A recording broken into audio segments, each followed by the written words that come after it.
MSL. How often did you experience this bad meeting in court as a new Well, there, MSL?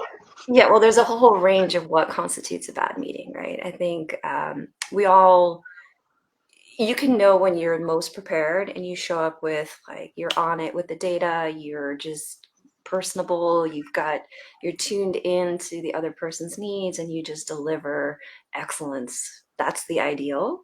And then there's days where, the physician or whomever you're speaking with may ask you a question that's really hard that perhaps you didn't prepare for.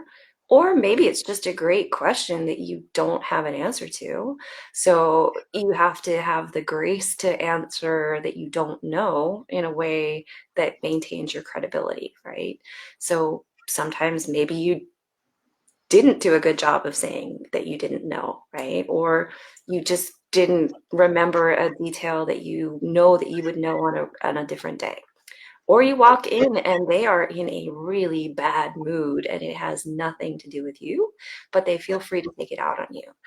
Or they treat you like you're wasting their time and they don't understand. They don't know that they're talking to a person with a terminal degree with a lot of experience and knowledge to bring to the table, and they treat you like you're dirt, right? Like that happens for sure. So there's a whole range of what a bad meeting is, and I have had all of them. Wow. Sorry about that. Oh, it's good. I think that's part of what makes you good at the job. And that's Yeah, one of the points I put in the book is bad meetings happen to everyone. And yeah. it's what you do after them that matters, right? How do you, or even in it, right? How do you maintain that poise and that resilience to either carry on in the conversation, try to find your way to even it out and get back into a trusted situation? Or how do you exit gracefully? Or if it's something that was a total disaster and you didn't know the answer, how do you learn better? How do you prepare better? How do you learn and grow and evolve from whatever happened? Or who's your lifeline? Who do you call and say, hey, look, I did this thing and I'm embarrassed, or that was crazy, or I don't understand this, and then have that person to talk you down and be like, this is life. Where none of us are perfect, and it's okay, right? It's what do you do next? Wow, wow. So there's an next aspect of these that you just mentioned. There's an aspect of this you just mentioned now, bad meeting that involves not knowing the answer to the question that is being asked. For example, a new MSL goes to a meeting with a thought leader, and a thought leader is asking a question, and the person does not know the answer to the question. And you stated in your book, there's a couple of ways to deal with that. Is there any particular one that you find really useful and you want to recommend in I case think somebody find themselves in that situation? Yeah, I think the biggest thing is maintaining that poise, right? It's okay not to know the answer. You are not Google.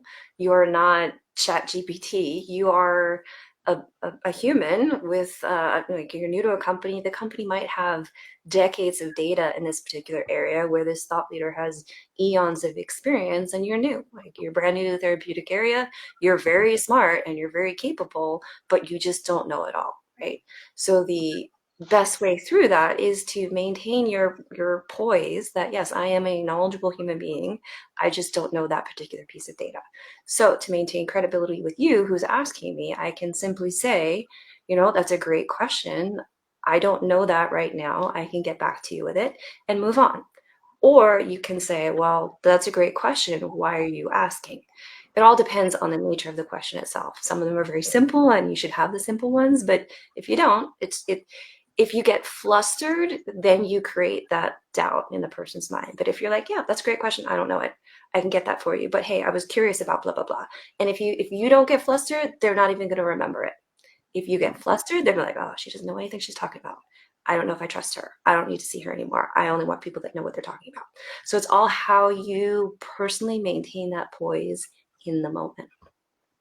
Wow, thank you. I hope our viewers, this is very useful knowledge. We're here with Kathy Andofa, medical affairs leader. I hope people are learning something. I'm learning, despite the fact that I've read your book already.